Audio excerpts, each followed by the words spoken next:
Hola, buenas tardes a todos y todas. Soy Pablo Martín Antonanz, director del Máster de Marketing Online y Comercio Electrónico aquí en el campus de Madrid, en España. Y tenemos hoy el placer de contar con una persona experta en una nueva web conference que forma parte de este ciclo que hacemos mensualmente y que tiene que ver con los nuevos negocios, las nuevas tecnologías y la nueva innovación empresarial, ¿no? Quiero saludar especialmente a todos aquellos que se están incorporando por primera vez, tanto de AE como de OEBS, y también muy especialmente a los que nos están viendo, nos están escuchando y espero que después participen en cualquier lugar del mundo. El objetivo de la sesión de hoy, que hemos llamado Cross Media, nuevos soportes y tendencias en el marketing audiovisual, es analizar, bueno, como todos estáis al tanto y seguramente sois usuarios, pues cómo ha evolucionado toda la producción, distribución, comercialización de contenidos. Esto que ya estamos viendo en el mundo ya no solo de Internet, sino que lo estamos viendo en el mundo móvil y cada vez más lo veremos en soportes como televisión, las televisiones inteligentes y todo lo que ello implica, ¿no? Lo que se trata es de analizar cómo esta industria ha evolucionado, tanto en formatos como en contenidos, lo que está por venir, la televisión a la carta, ese famoso paradigma de la televisión interactiva. Y para ello contamos pues, con uno de los mayores expertos en este tema, que es Raúl Escolano, que es director de innovación de Wunderman España. Y antes de ceder la palabra a Raúl, sí me gustaría recordaros que podéis participar en esta sesión y plantear vuestras preguntas a través de Twitter. Se ha creado un hashtag que es hashtag OBSCross, y donde podéis plantear las preguntas y nosotros, bueno, en este caso Raúl, pues tratará de responderoslas, ¿no? Bueno, te cedo la palabra, Raúl, y cuando quieras. Gracias, Pablo. Quizá uno de los mayores expertos ha sido poner demasiada presión aquí sobre la mesa, pero vamos a intentar explicar algunas cosas. La sesión de hoy la vamos a centrar en cuatro historias básicas, que sería el product placement, el branded content, lo que sería la publicidad nativa, por así decir, propia de la red, y tocaremos algo por encima del tema de transmedia, adaptado, como bien decía Pablo, a un contenido que ese contenido es consumible desde cualquier ventana o desde cualquier manera. Muy por encima, me presento yo muy rápidamente, que qué mejor manera que al final es que sea Google el propio que te presente. Yo básicamente los últimos 16 años, algo más, trabajo en publicidad online y he trabajado en Internet desde 98. Me he dedicado también al mundo audiovisual, he sido secretario general de la Asociación de Desarrolladores de Videojuegos de España. He tenido una vida así un poco mezclada, pero siempre muy tocando el tema del audiovisual, el tema del juego y demás. Entonces, bueno, eso me ha llevado a poder hacer un poco de todo. Pero en lo que vamos a ver hoy, vamos a estar centrados más en lo que es el mercado publicitario. Básicamente, hay 4 puntos y en las cuales yo también aprovecho, igual que la gente va a poder comentar. Pablo, tú siéntete libre de, cuando quieras, meter baza. La manera de consumir que tienen los usuarios hoy en día no es la misma que hace unos años, incluso que hace, ya no digo décadas, sino incluso años. Cómo consumíamos publicidad o cómo consumimos esos inputs que recibimos de las marcas hace 5 años no son los mismos que como recibimos ahora. Ni por las ventanas por las que los recibimos, sea móvil, sea televisión, sea internet, sea como sea, ni por cómo articula toda esa comunicación. Las estrategias van más encaminadas a fidelizar, o a esa palabra que en publicidad y demás tanto nos gusta utilizar, palabras anglosajonas, como a generar ese engagement con el público, más allá que meramente lo que es la propia venta. Aunque de por sí esto pueda generar a veces una cierta tensión, sobre todo cuando estás con clientes o grandes marcas y les planteas que lo importante es conseguir al público, no tanto la venta. Entonces, bueno, se tensionan un poco, y cuando oyen que no vas a vender es como que quedan un poco regulares. Sobre todo, el público cada vez es más listo y cada vez sabemos más, cada vez tenemos más poder de decisión y sobre todo cada vez es menos fácil colarnos según qué. Por lo tanto, buscamos cosas que sean menos intrusivas, sobre todo que estén mucho más personalizadas. Cada vez el público es más exigente. Lo que nos puede funcionar en la televisión es probable que la mayor parte de las veces no funcione cuando lo consumo en una plataforma móvil, porque espero otras cosas, me puede ser mucho más intrusivo, mucho más molesto. Y en cualquier caso, la promo, la tendencia es que lleve a que quede como algo más anecdótico, cuando ha sido eje de comunicación durante muchísimos años, ese beneficio que obtienes por obtener un producto, ahora está más en los valores que te puede aportar ese producto o en cómo fidelizar a esos usuarios. Vamos a empezar con una cosa que en realidad son palabras que yo creo que ya incluso el público general en su casa está más o menos acostumbrados a escuchar, como product placement o branded content, quizá algo menos, pero product placement seguro que mucho. Vamos a empezar a ver las grandes diferencias. En product placement se puede decir que en los 80 fue cuando pegó su gran boom, aunque de hecho históricamente se han encontrado puntos donde se han determinado que ya era product placement, tanto en cine como en televisión, como en muchas otras cosas. Básicamente es incluir de forma explícita el producto que quieres promocionar. El claro ejemplo es pues, el que siempre nos viene a la mente de cualquier serie, cualquier película, el bote de leche en la mesa cuando están desayunando o la bolsa de patatas fritas cuando están comiendo delante de la televisión. De hecho, fue un formato un poco buscado a raíz de empezar a detectar cómo empezaban a fallar los anuncios tradicionales y visto como otra manera de involucrar a las marcas dentro de producciones que atraían a mucho público. Se puede considerar que es una publicidad mucho más sutil y efectiva, aunque hoy por hoy, quizá en el año 2015, como estamos ahora, digamos que le hemos empezado a dar ya una vuelta a lo que es el product placement y ya el público está tan acostumbrado que puede llegar a ser causa de guiño humorístico o de mofa dentro de una serie, de un programa de televisión o de una película.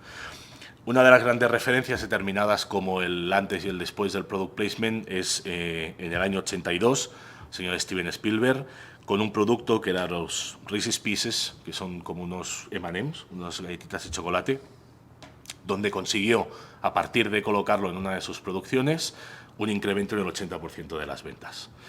¿Qué producción era esa? E.T.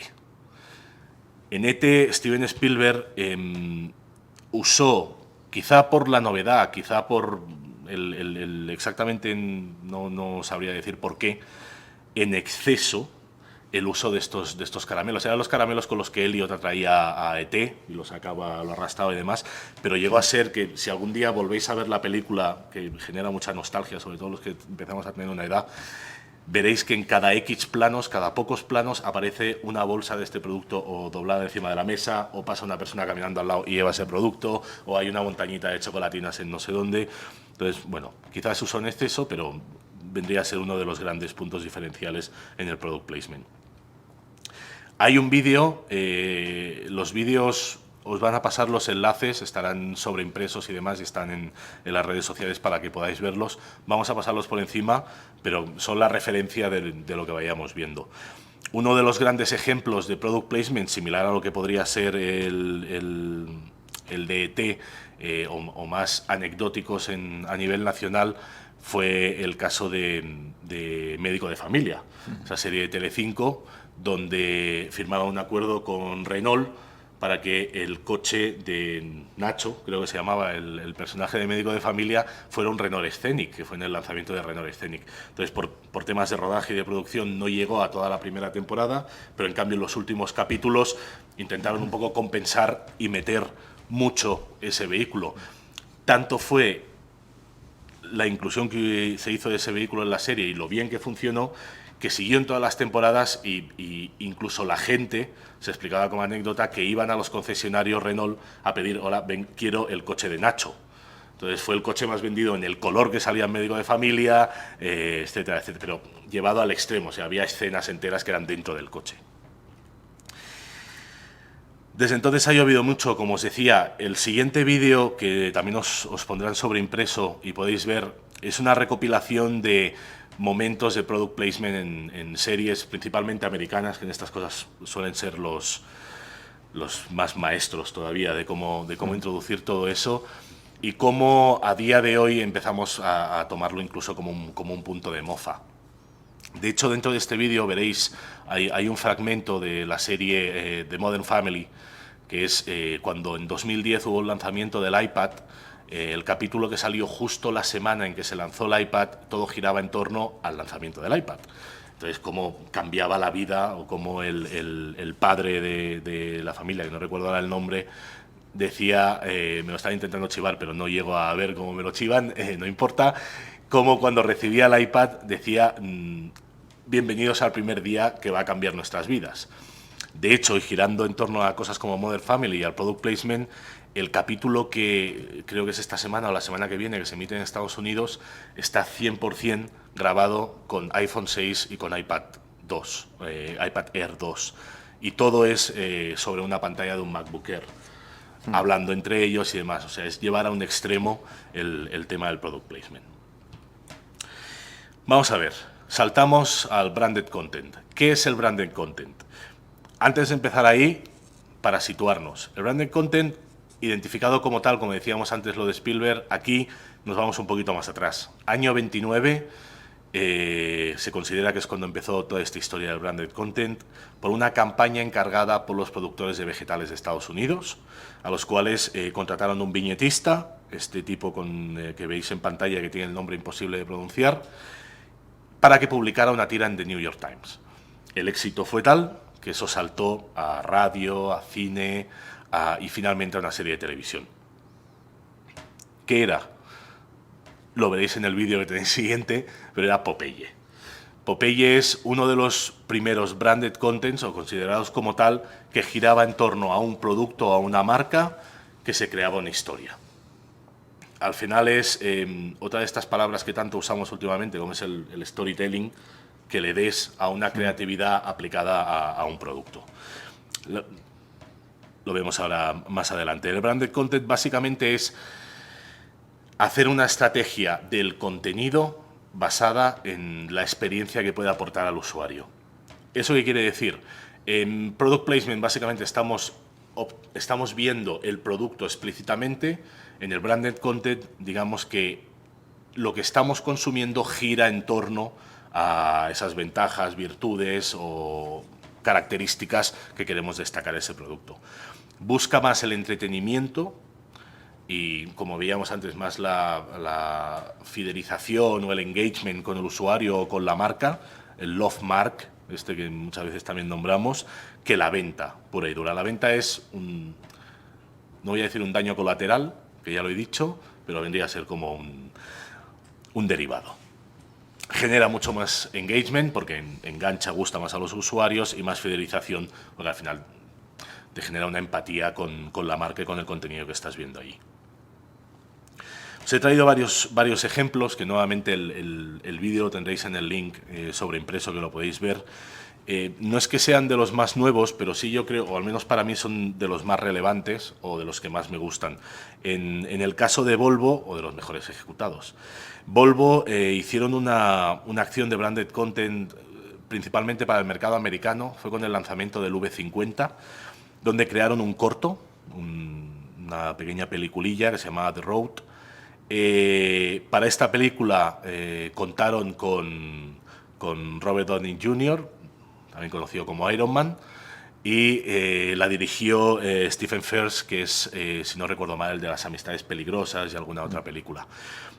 Básicamente lo que usa es el vehículo como excusa de parte del eje argumental de la historia. Os recomiendo, de hecho es un vídeo que es un poquito largo, son 12 minutos, os recomiendo que lo veáis, intentéis incluso en una primera vez, si lo veis para consumo y para disfrute, que la verdad es que está bastante bien, gira en torno a ciencia ficción y demás, está bastante bien, y la segunda para intentar rescatar o intentar analizar esos puntos en los que aparece el coche o en los que dentro del guión se comenta pues cualquier cosa que tenga que ver con el vehículo, de la estabilidad, el modo de arranque, el modo de freno, etcétera, etcétera. Otro de los grandes funciones del branded content, o grandes contenedores que han dado, y aparte de otros muchos países, en España hemos sido uno de los grandes países con creadores de webseries, y ha sido como la gran excusa donde las marcas han podido tener un espacio, han podido explotar más allá de lo que podría ser excesivamente costoso en televisión, poder tener un espacio donde decir cosas girando en torno a un contenido audiovisual.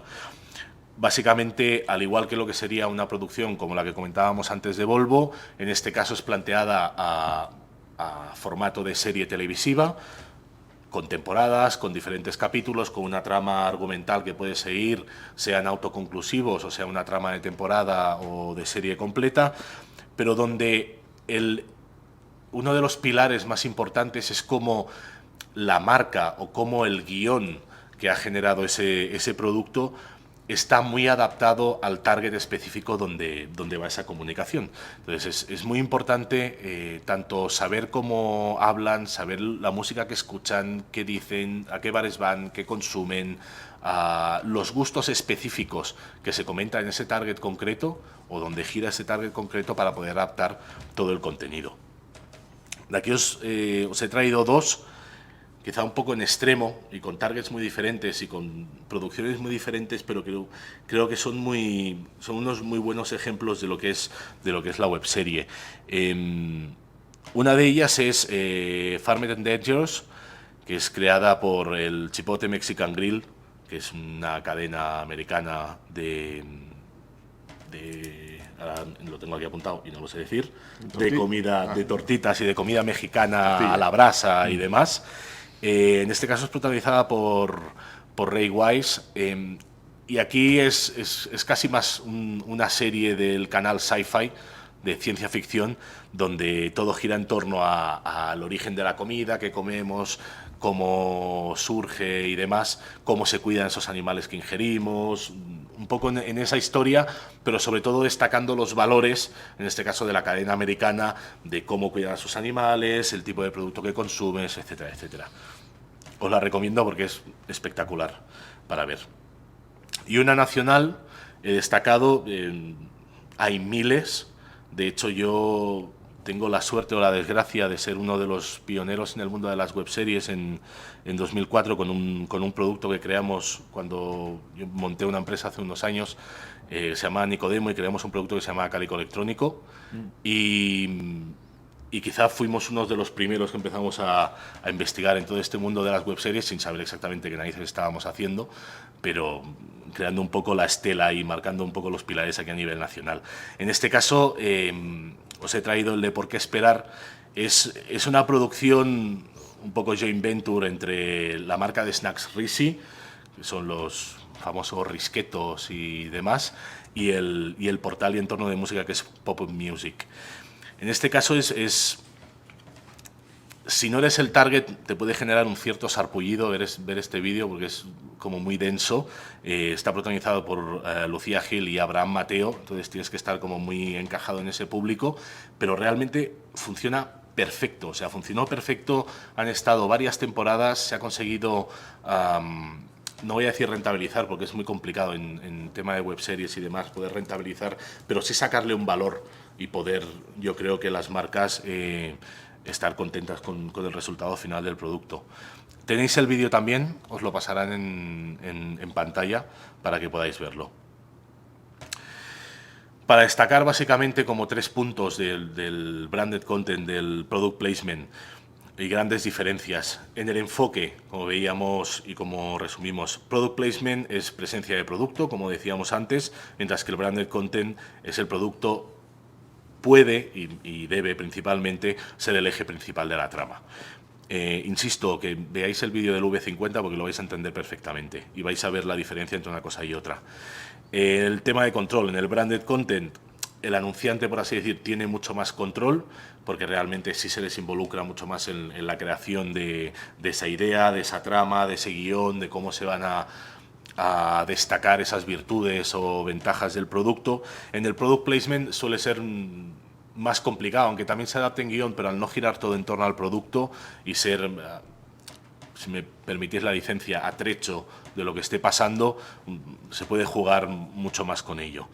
En cuanto a la credibilidad, en ocasiones, que es un poco lo que veréis también en uno de los vídeos que os decía, que es una recopilación de product placement, a la altura en la que estamos, pues puede ser beneficioso un product placement porque, entre otras cosas, como os destacaba aquí en el slide, pues nos puede hacer sonreír o nos puede levantar esa gracia de hostia, mira cómo han colocado esto aquí. Pero sobre todo la credibilidad del branded content es precisamente lo que destaca de ello y lo que nos puede dar más valor a lo que está pasando o lo que estamos consumiendo y cómo lo estamos consumiendo. Yo estoy intentando ir rápido para poder ganar tiempo y poder ver todo. Otra cosa, publicidad nativa. Entramos en otro sector, o sea, en otro segmento, en este caso es la publicidad nativa de Internet, que yo creo que es importante destacar que aunque aquí vamos a ver todo principalmente enfocado en imagen, texto y demás, puede ser audiovisual, puede ser vídeos, puede ser lo que sea. De la misma manera, el branded content no tiene por qué ser un contenido audiovisual, o el product placement puede ser una aplicación móvil, puede ser lo que fuere. Básicamente, la publicidad nativa, o el native advertising es una forma de publicidad que destaca por ser contenido proporcionado por una marca, de interés para los usuarios, sea segmentado o principalmente porque está enfocado en los hábitos de consumo de este usuario, y que puede llegar a conseguir o debe llegar a conseguir que sea, no voy a decir transparente, pero casi transparente para el usuario, que no sepa cuando está consumiendo contenido editorial o cuando está saltando al contenido nativo.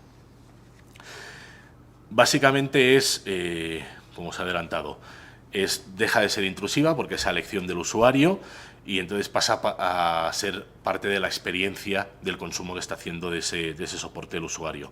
Puede tener diferentes formas, como veíamos, vídeo, imágenes, artículos, música, lo que sea, y la clave es formar parte de esa experiencia sin alterar el funcionamiento. Según la gráfica esta de BIA y de Kelsey, el crecimiento de la publicidad nativa en Internet está previsto que se incremente de aquí a 2017 a un ritmo mayor que el display tradicional, o sea, que las campañas de banner, display o de marca normales, y según AOL en UK será la principal forma de publicidad online para el 2025. Es decir, ya, de hecho, hoy por hoy, el banner, yo creo que hemos adquirido una habilidad innata para omitir la información que nos está enviando desde los banners. De hecho, hay un síndrome que se le llama el del toque de rosca, que es cuando entras en una página y sin darte cuenta haces clic y has bajado para eliminar el mega que tienes arriba y no enterarte de lo que está pasando. De hecho, si tú haces una encuesta a X personas que han estado navegando durante 5 minutos, durante 2 horas, durante lo que sea, y les preguntas algún banner que hayan visto, dudo que la mayoría de ellos te puedan contestar nada. Básicamente hay dos tipos de publicidad nativa, o se encaja en dos tipos. Luego veremos otra forma de encajarlo, que sobre todo utilizan los medios, pero principalmente hay las abiertas y las cerradas. Abiertas es que proporciona la marca, el cliente, quien fuere, un tipo de contenido en múltiples plataformas que soportan la publicidad nativa.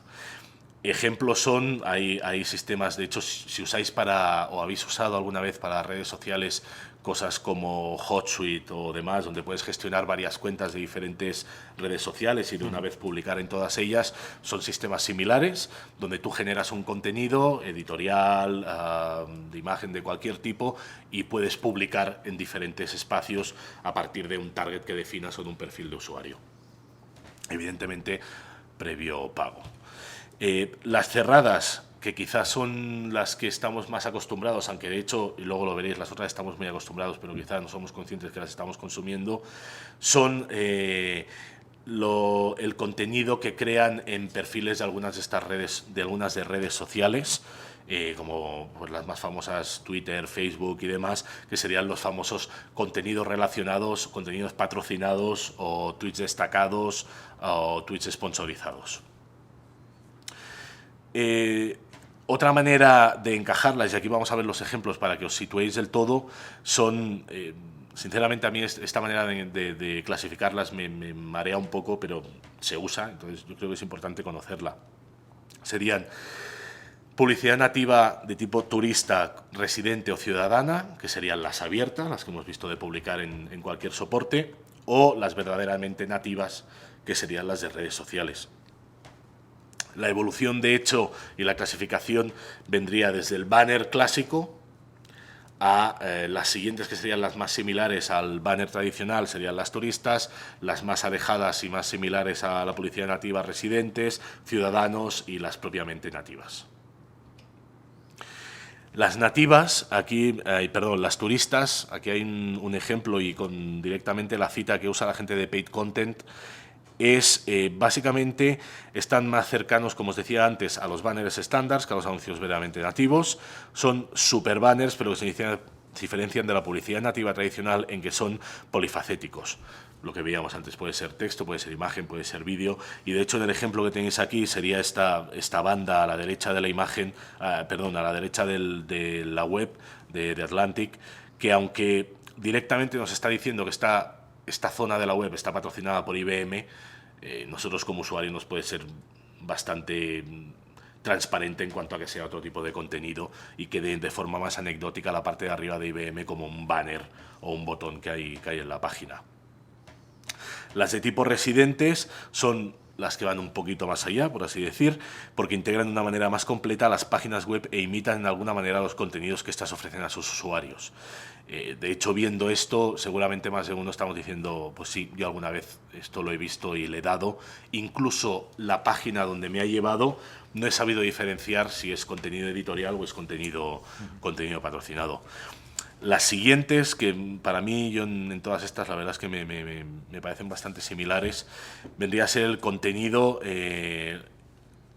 más, como pone aquí, más perfeccionada de publicidad nativa, que se camufla fácilmente con el contenido de las páginas.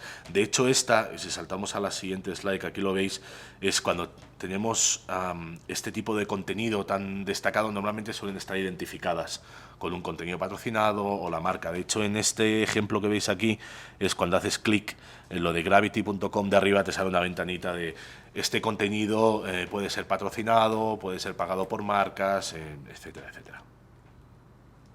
Y las propiamente nativas, como hemos comentado y hemos visto antes, que quizá las que más estamos acostumbradas son a los posts sugeridos, los tweets patrocinados, las cuentas patrocinadas para seguir, etcétera, etcétera.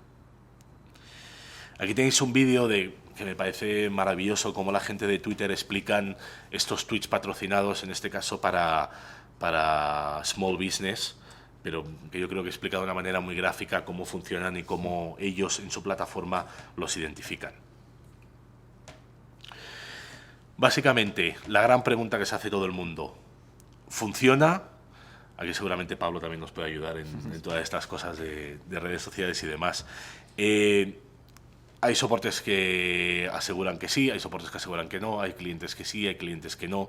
De hecho, yo creo que las grandes claves de esto es que debe cambiar un poco la manera como medimos todos estos resultados. Depende con quién hables, con qué soporte, con qué marca, te puede decir que sí les ha funcionado, que no les ha funcionado. En realidad, todo se basa en, como veis aquí en este slide, básicamente la clave es que debemos adaptar la manera que tenemos de medir todo esto. Hasta ahora estamos midiendo muchísimas cosas y muy bien en la red, pero hay un tipo de contenido que quizá las reglas está haciendo que cambien un poco, entonces tenemos que adaptarnos para poder valorar si realmente eso funciona o no funciona. Hay plataformas como Facebook, como Twitter, como YouTube, que ya te ofrecen unos paneles con esos resultados y a partir de ahí te es relativamente fácil poder valorar si ha funcionado una acción o si no ha funcionado, pero todavía hay muchos soportes, sobre todo mucho vertical y mucho editorial puro y duro, donde es difícil valorar si eso ha funcionado o no ha funcionado. Quizá todavía estamos en una época inicial en lo que es la publicidad nativa, aunque hace 2-3 años que ya se va oyendo hablar de ello. Y aunque haya plataformas, como os decía antes, como Twitter, Facebook, YouTube, que es su pilar principal de publicidad hoy por hoy, y el que fomentan y el que favorecen a utilizar ante cualquier otro formato. En cualquier caso, hay que ver lo que pasa. Seguro que, ya os digo, según con quién preguntes o con quién hables, te puede dar mejores o peores resultados. Hacemos un salto espacio-tiempo a ver otro formato en este caso más audiovisual, aunque de hecho es una combinación de varios formatos, y nos vamos al transmedia. El transmedia, de hecho os he colocado aquí tal cual la definición según Wikipedia, que es la narración transmedia, narrativa transmedia o narrativa transmediática, en inglés transmedia storytelling, es un tipo de relato donde la historia se despliega a través de múltiples medios y plataformas de comunicación, y en el cual una parte de los consumidores asume un rol activo en este proceso de expansión. No debe confundirse con productos franquiciados cross-media, secuelas o adaptaciones. Me gusta mucho esta cita porque tiene un punto que muchas veces olvidamos cuando hablamos de transmedia, y es que una parte de los consumidores asumen un rol activo en este proceso de expansión.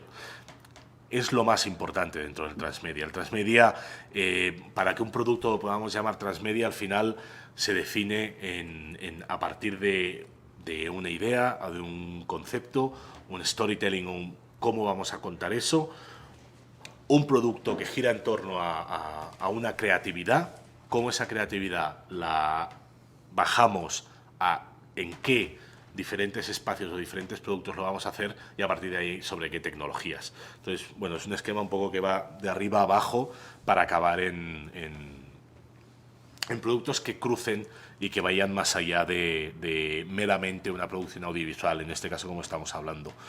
De hecho, el concepto de transmedia como tal se ancla más o menos, ya que os he puesto 70s, 80, pero de hecho tiene una cola entre 60, 70s, 80s, y es los artistas que empezaron a experimentar con diferentes tipos de arte, como la música, pintura, escultura, combinada con un poco lo que podrían ser los abuelos o los bisabuelos de las tecnologías que usamos hoy en día, y empezaron a crear productos que pasaban pues de un tema musical a una escultura, una pintura, o la percepción que había de ellas, con un sistema electrónico de sonido o demás. De hecho, el concepto o el nombre de transmedia lo acuña Marcia Kinder en el 91, aunque de hecho creo que fue hasta el 2001 o 2002 que no se utilizó tal cual el transmedia storytelling como tal, porque fue el título de un artículo que escribió alguien que ahora mismo no recuerdo, pero que os lo añadiremos luego en el vídeo cuando esté editado. Básicamente, como resumen, es el uso coordinado de la narración a través de plataformas que puede generar o puede hacer que los personajes sean más atractivos. Uno de los grandes fenómenos del transmedia, o que se consideran como tal, fue, y salto de slide, de Blair Witch Project. No sé si conocéis el caso o el proyecto, que era esta película que supuestamente estaba rodada o estaba extraída de unas cintas que se habían encontrado de 4 chicos que habían ido al bosque, se habían desaparecido y las encontraron años después. Toda esta historia que empezó a hervir, por así decir, en foros de facultades de universidad, como esta historia urbana, ¿no? ¿Cómo se llaman estos? Los mito urbano, leyenda urbana, como esta leyenda urbana de esos chicos que habían desaparecido y que habían aparecido unas cintas y demás, y cómo fue creando todo este mundo donde, aparte de que de hecho quizá al principio era más como una campaña de PR, que consiguió una expansión viral sin inversión, pero sí consiguió crear todo un mundo transmedia, como empezaron a generar otro tipo de contenidos. La gente empezó a publicar vídeos, a publicar libros, incluso empezó a aparecer gente que decía que había estado allí con ellos y que había sobrevivido y había publicado ediciones de libros contando la historia.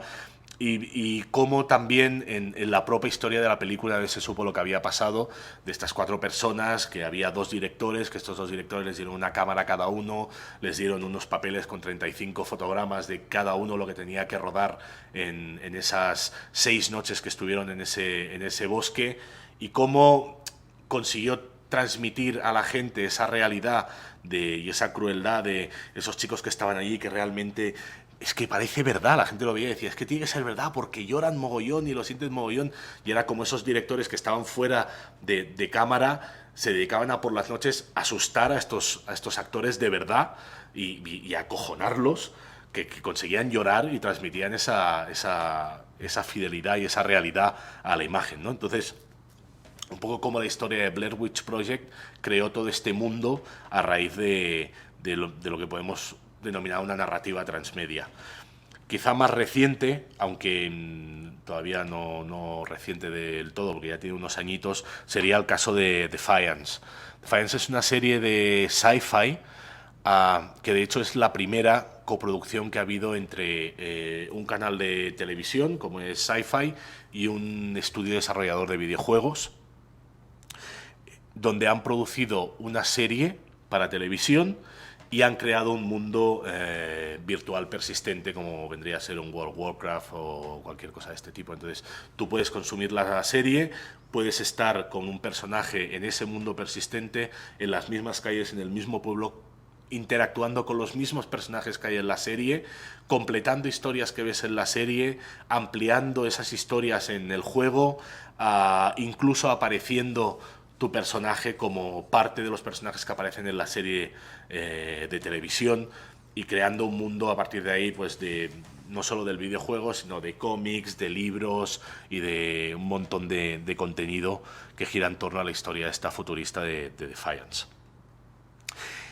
Más allá del corte que hemos tenido, creo que he debido batir un récord de palabras por segundo, porque he ido bastante rápido y de hecho hemos llegado al final. Ya hemos acabado. Entonces, no sé, muy bien. Pablo. Bueno, Raúl, solo decirte, ha sido súper interesante. Y mira, precisamente a lo que te estás refiriendo, el haber ido tan rápido, y supongo que todos los que te han estado escuchando, pues se les habrá hecho corto. Es decir, no es que haya sido rápido, es que se ha hecho corto además, ¿no? Bueno, yo a partir de este momento, yo sí me gustaría resumir un par de cosas o un par de ideas, ¿no? Yo creo que la idea principal, un poco sobre la que Raúl ha estado hablando, ahora nos lo comentará y por supuesto el turno es para vosotros, es el hecho de que todo esto ha cambiado. Yo me he quedado con varias frases que son en sí mismos titulares, ¿no? Prácticamente lo he oído decir al principio, la pantalla da igual ya, ¿no? Es cierto que los que estamos un poco más en el mundo online, haciendo cosas mobile, pues vas viendo cosas como, bueno, pues sí es cierto que el tamaño de la pantalla pues puede hacer que la gente se involucre más o menos, pero al final estás absolutamente a merced, ¿no?, de dónde se encuentra la gente. La gente quiere movilidad y quiere hacer cosas, ¿no? Yo creo que he hecho un panorama, nadie mejor que él para hacerlo, de todo lo que se puede ver, desde el product placement, que es lo más básico, hasta el transmedia, que es lo último que ha estado diciendo. Yo me he quedado también con varias cosas, ¿no?, como el hecho de, bueno, pues las grandes diferencias que hay, que tenemos que integrar cada vez más a la gente y hacer que, bueno, pues que la gente se dé cada vez menos cuenta, ¿no?, de que está recibiendo impactos publicitarios. Y bueno, yo creo que casi os voy a dejar el turno a vosotros para que podáis iniciar, le podáis ametrallar como queráis, y él se dejará ametrallar y abrimos el turno de preguntas. De hecho, te voy a hacer un matiz sobre el tema, que es muy peculiar, lo de la diferente pantalla de consumo, y es que el ser humano tenemos una capacidad para olvidar muchas veces en la pantalla que hemos consumido un contenido. Entonces, la experiencia que vivimos es la que nos transmite ese contenido que hemos consumido, pero lo hayamos consumido en una pantalla de cine o en una pantalla móvil, muchas veces cuando tú piensas en una serie o en una película que hayas visto, lo que tienes es la sensación de la experiencia de haber consumido eso, si te ha gustado, si no te ha gustado, si ha pasado no sé qué, pero realmente no eres consciente de si lo has consumido en una pantalla grande o en una pantalla pequeña. Sí. Entonces, conseguir eso también con la publicidad yo creo que es una de las claves más importantes. Yo estoy totalmente de acuerdo contigo, antes de que pasemos definitivamente el turno a... Estoy totalmente de acuerdo contigo, que eso es un poco lo que se busca también en el tema de redes sociales, ¿no? O sea, antes planteabas la cuestión de hay que cambiar las cosas de medirlo. Yo creo que se ha ido bastante adelante, ¿no? O sea, cuando uno hace publicidad en Facebook, hace publicidad en Twitter, especialmente en Facebook, y que ya se puede ir, pues, a geolocalizar a la persona. Ya no solo es una cuestión de contenido, sino una cuestión del espacio, ¿no?, en el momento en el que está, pero que todavía nos queda muchísimo. Al final se sigue viendo como publicidad, ¿no? Yo creo que por mucho que tratemos de engañar, ¿no?, a la gente, totalmente. La gente reacciona, ¿no? Pues como queráis, no sé si tenemos ya alguna pregunta para Raúl. Yo todavía mirando todavía lo del Twitter. Muy bien. Yo tengo la duda, y como soy un profesional, no en tu campo, pero sí estoy en el mundo de Internet, ¿no? La duda que siempre se nos plantea, sobre todo cuando trabajamos con profesionales o empresas pequeñas, ¿no?, es todo esto de lo que has estado hablando parece como que es algo para las grandes marcas, ¿no? Empezando desde el branded content, que es bueno, pues el último grito desde hace algunos años y parece que es por donde van más los tiros. Y por supuesto el tema de transmedia, que supongo que requerirá producciones más, aunque siempre habrá formatos de todos los tipos. Entonces la pregunta muy directa es, ¿esto no es un poco, está muy acotado al tema de las grandes empresas y las grandes marcas, o lo puede hacer cualquiera? Yo creo que no es una cuestión de gran empresa o de gran marca. Yo creo que es una cuestión de, primero, de creer en ello y de querer hacerlo. Cualquiera lo puede hacer, cualquier marca lo puede hacer. De hecho, y tú que estás en el sector también digital y en el sector online, te habrás dado cuenta que muchas veces parece que estamos haciendo peregrinación por el desierto y que tienes que ir adoctrinando y enseñando a muchas marcas o a muchos clientes, sean grandes o sean pequeños, porque todavía hay mucha gente que todo esto lo ve como parte del enterprise, o sea, ciencia ficción, no entienden nada. Entonces, cuando lo sacas muchas veces de su campaña de display de banners, es como que empiezan a temblar y no entienden nada. Una campaña en branded content es que puede ser desde un producto de consumo mayor, puede ser una gran marca de coches, puede ser una gran marca de telecomunicaciones, pero puede ser un producto pequeño, local, girando en torno a algún contenido también local. Entonces, realmente yo no creo que sea una cuestión de marcas grandes. Evidentemente los presupuestos en esto juegan un papel importante, pero también hay que saber adaptarse. Claro, yo sobre todo te lo pregunto porque, a ver, ya no solo es el concepto, sino que al final las pequeñas empresas piensan, bueno, pues esto requiere de creatividad, y al final cuando hay creatividad pues tiene que haber una agencia creativa detrás, y al final hay que hacer una pequeña producción porque lo que mejor funciona es la parte audiovisual, ¿no? Entonces, Claro. Entonces yo creo que es lo que les asusta un poco. Sí, quizá, hombre, yo lo que diría, y en eso también me ha tocado lidiar con ello, es que en los últimos, te diría, 10, 15 años, desde que ha habido la democratización de la producción audiovisual, que cualquiera con un teléfono móvil, con una cámara, con un iMovie, con un programa relativamente sencillo de edición de vídeo, se pueden llegar a producir piezas maravillosas. De hecho, gran parte de las webseries que existen en este país, que algunas de ellas maravillosas, como podría ser el caso de Malviviendo, con una factura exquisita, está producida al final con 2 cámaras y un ordenador y 4 chavales con ganas. Yo creo que también ha desmitificado un poco el panorama de la producción audiovisual, ¿no? Realmente trayéndolo a un terreno que es mucho más asequible y mucho más al alcance de todo el mundo. Indudablemente cualquier tipo de acción de este tipo requiere de una creatividad, claro, pero bueno, al final es como explicábamos antes en lo de transmedia, al final es un concepto o una idea, una historia de cómo se quiere contar y a partir de ahí buscar en qué soporte y de qué manera. Muy bien. ¿Tenemos alguna cuestión por parte de los usuarios? Emilio Garay nos preguntaba si dentro del éxito se encuentra en el sector entra más la creatividad o se piensa más en el negocio. Dentro del sector. La verdad es que el sector audiovisual como tal, que de hecho tampoco lo hemos tocado meramente ahora, porque ha estado quizá más enfocado a la publicidad y demás, ¿no? De nuevos formatos, pero en el sector audiovisual yo creo que rentabilizarlo es, y ahora se me echará todo el mundo encima, pero es bastante complicado. Al final es un sector que o en piezas de branded content o jugando con product placement o según qué historias puedes pseudo-monetizar eso, si no, realmente es un poco complicado. Se suele tener tendencia a destacar la creatividad y a buscar luego a partir de ahí otras maneras de poder financiar eso, bien con ayudas, bien con subvenciones, bien con aportaciones de otros. Sin duda, desde mi punto de vista, tanto el branded content como el product placement, sobre todo el branded content, yo creo que es uno de los ejes a explotar en esa vía para poder compensar o para poder focalizar también en la parte de negocio más allá de la parte creativa.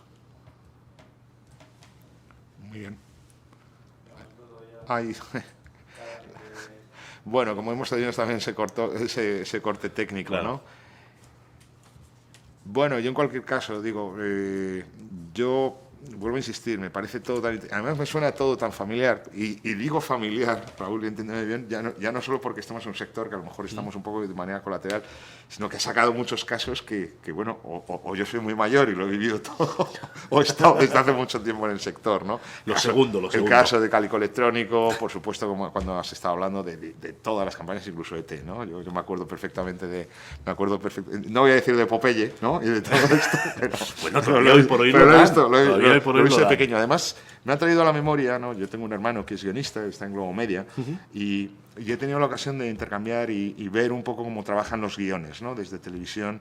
Y todo esto que estabas contando sobre el branded content, ¿no? Yo recuerdo una serie que sacaron a través de Globo Media, creo que fue Telecinco, y que estaban hablando también de cómo Lizarrán, la marca de bares, ¿no? Había montado un bar en el plató, ¿no? Y era ahí el sitio donde tenían que ir, igual que, bueno, pasó en Farmacia de Guardia. Claro. Y supongo que el resto de los que te están escuchando en sus países, pues les vendrán a la cabeza 1001 ejemplos, ¿no? Porque nos rodea, ¿no? Es la publicidad, sin duda, ¿no? De hecho, a nivel nacional tenemos uno de los mejores ejemplos en el caso ya no de branded content, porque está situado en una época, la serie, que es complicado hacer ahí un branded, pero sí uno de los mejores ejemplos de transmedia, que es el caso de Águila Roja. Sí. Que produjo Televisión Española, que es una serie, hay un juego, hay un mundo, hay libros, hay discos, hay de todo. O sea, realmente han creado una marca que ha soportado toda una estrategia transmedia fenomenal. Bueno, que solo digan a Harry Potter, ¿no?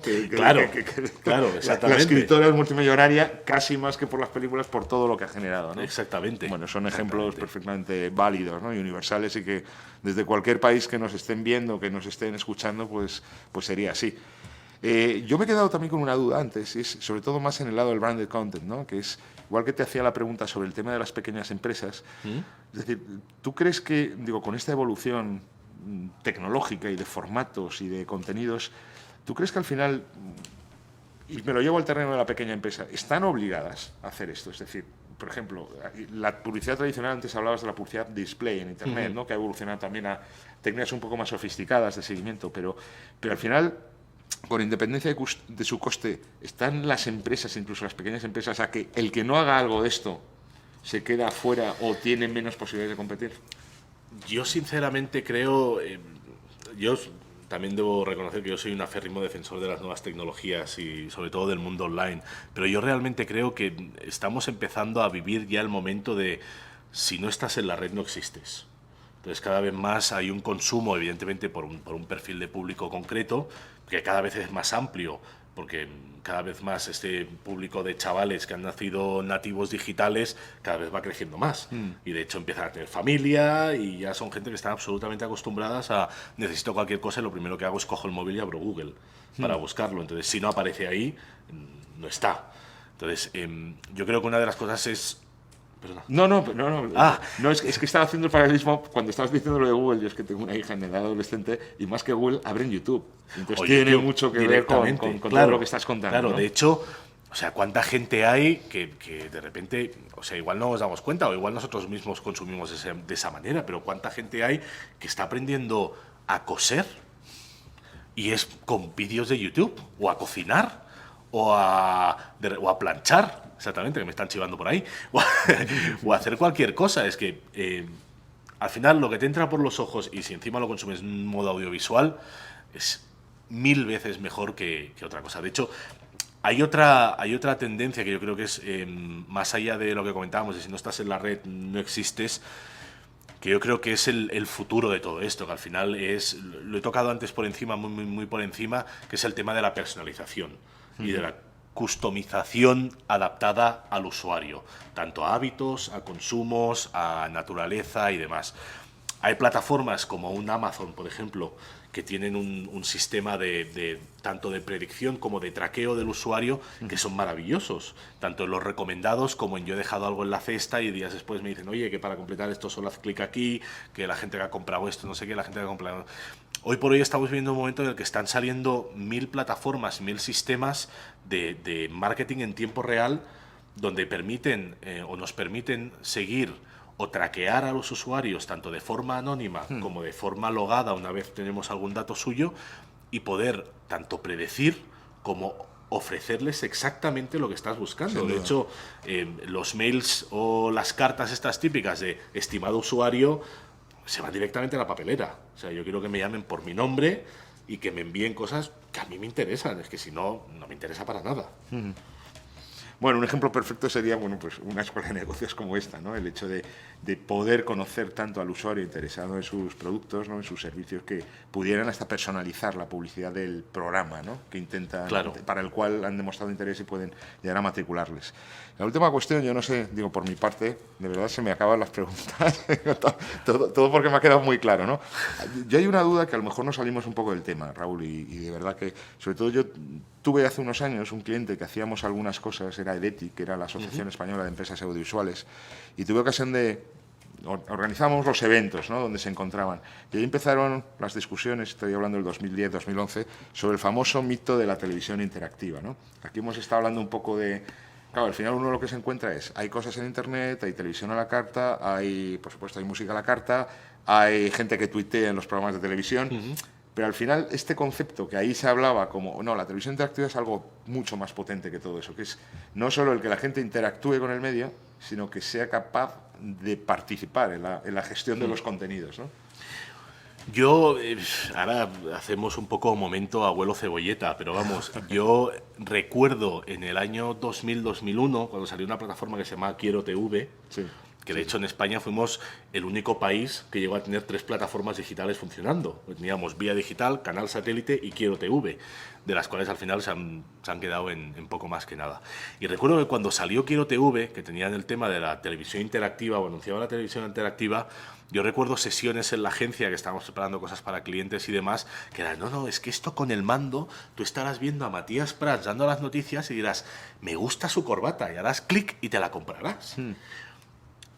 Estamos a 2015 y yo no tengo la corbata de Matías Prats.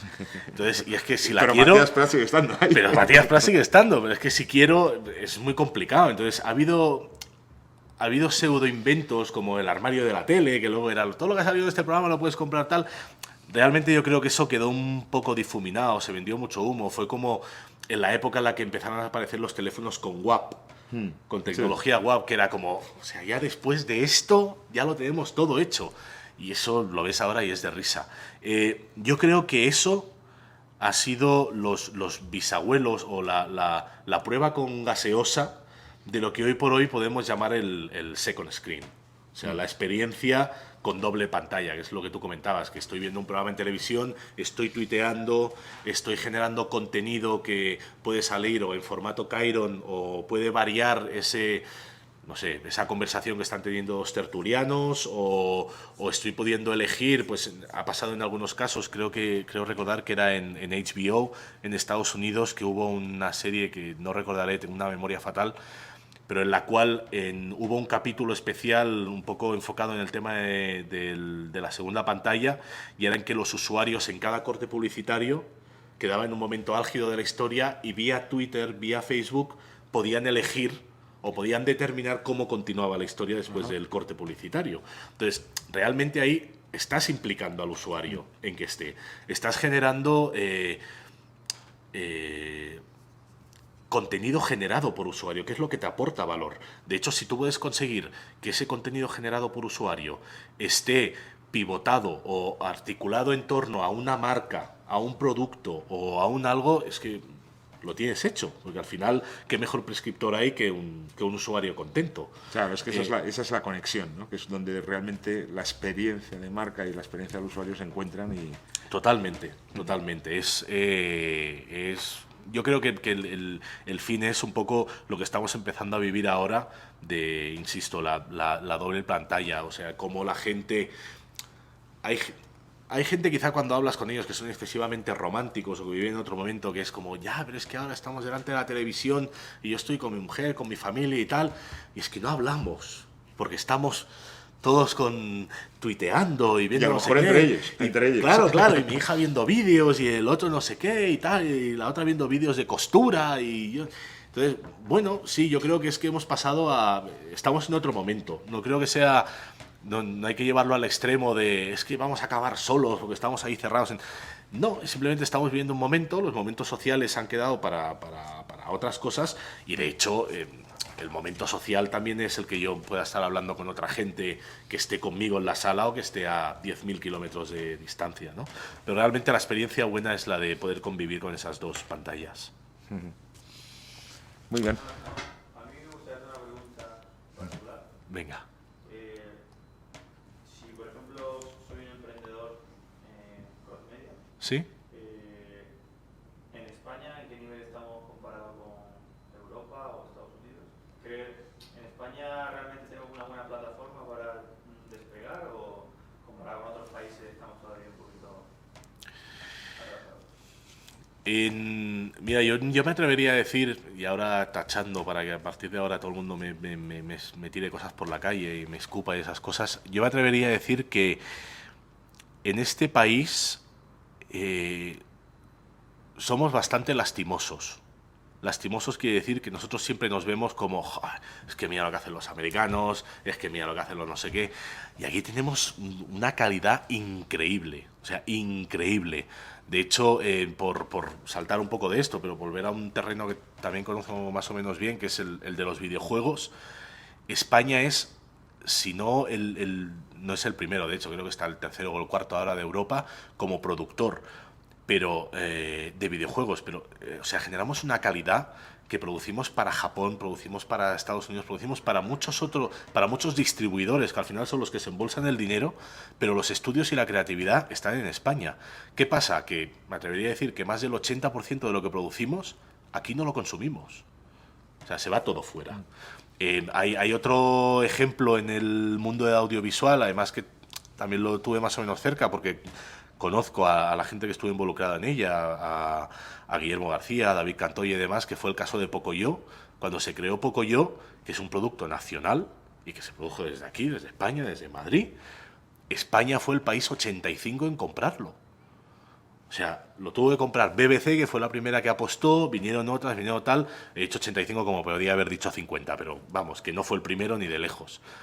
Que al final es que nos cuesta mucho apostar por lo nuestro. Entonces, la tendencia siempre es o a salir fuera, o a exportar lo que hacemos, o cualquier otra cosa. De hecho, yo recuerdo en la época de Cálico, que muchas veces cuando te encontrabas con televisiones o te veías con productores o incluso en Cannes, que habíamos ido varios años al mercado internacional, donde todas las televisiones del mundo compran sus series, sus televisiones, sus películas y demás, y varias gente de diferentes puntos y del mundo y demás coincidían en dos cosas. Uno, estáis un poco avanzados para vuestro país, y la segunda es, si hubierais hecho esto en Estados Unidos o en Inglaterra, serían los Simpson.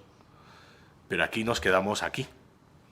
Entonces, muchas veces nos cuesta a nosotros mismos creérnoslo y confiar en nosotros. No es dinero, no es dinero. Porque el dinero al final... Mira, una buena idea muchas veces no cuesta tanto dinero. Y llevarla a cabo, yo siempre y en el caso del audiovisual es, si tú quieres hacer una serie, quieres hacer una película, quieres hacer un corto, quieres hacer lo que quieras, lo importante es lo que quieres contar. La historia que cuentes. Que luego sea un stop motion con palillos, sea animación o sea un largometraje con una factura de puta madre, da igual. O sea, si la historia es buena, eso va a funcionar. Y hay casos, pues, que desde a nivel nacional, casos como hubo el de Tesis, por ejemplo, que es una película maravillosa, de un bajo coste, que casi es más un ejercicio de facultad que otra cosa, y consigue cosas estupendas. Y como ese ejemplo que me ha venido a la cabeza, exactamente no sé por qué, hay miles, tanto aquí como fuera. Pero al final es más importante invertir tiempo en esa idea y en lo que quiero transmitir y en lo que quiero contar, que realmente cómo lo cuento. El cómo lo cuento luego te ayudará. Y si tienes un presupuesto como pues Peter Jackson para El Señor de los Anillos, pues te quedará fabuloso. Pero al final la historia es lo más importante. De hecho, si miráis también un poco la tendencia que hay en esta última década o en estas dos últimas décadas de las grandes producciones cinematográficas que han conseguido mayores éxitos, han sido o que han tirado de apuestas seguras, como el caso que he dicho de Peter Jackson, del Señor de los Anillos, El Hobbit y demás, o basadas en bestsellers, de cosas que han funcionado muy bien, o cosas muy arriesgadas que se han ido al otro extremo, como The Artist, la película francesa en blanco y negro, muda, que eso te lo ponen sobre el papel y dices, o sea, esto te vas a meter en una castaña de narices. Y no, funciona. Y seguramente es mucho más barata que muchas otras producciones que no sirven absolutamente para nada. No sé si hay más cuestiones. Ah, sí. Pues como queráis. Bueno, ¿Queréis? yo creo que en cualquier caso, yo creo que podemos primero agradecer a Raúl porque desde luego ha sido, aparte, y además 2 veces buena porque ha sido breve, ¿no? Para lo que suele ser costumbre, no, pero extraordinario. Digo, yo te lo digo un poco con conocimiento de causa, de conocer algo el sector y incidiendo en los aspectos más relevantes, sin duda, y con múltiple cantidad de ejemplos, ¿no? Entonces yo de verdad que te felicito por una gran conferencia que yo creo que debe interesar a todos los que nos hayan estado escuchando y te hayan estado escuchando, sobre todo a ti, ¿no? Bueno, vamos a cerrar entonces la sesión y bueno, simplemente recordaros que en los próximos días vais a recibir un link, ¿no? para poder acceder a la sesión, descargar la presentación y por supuesto todos los materiales y todos los enlaces que Raúl nos está comentando, ¿no? Muchas gracias a todos por vuestra atención y muchísimas gracias a Raúl por compartir este rato con nosotros. Gracias a vosotros. Gracias.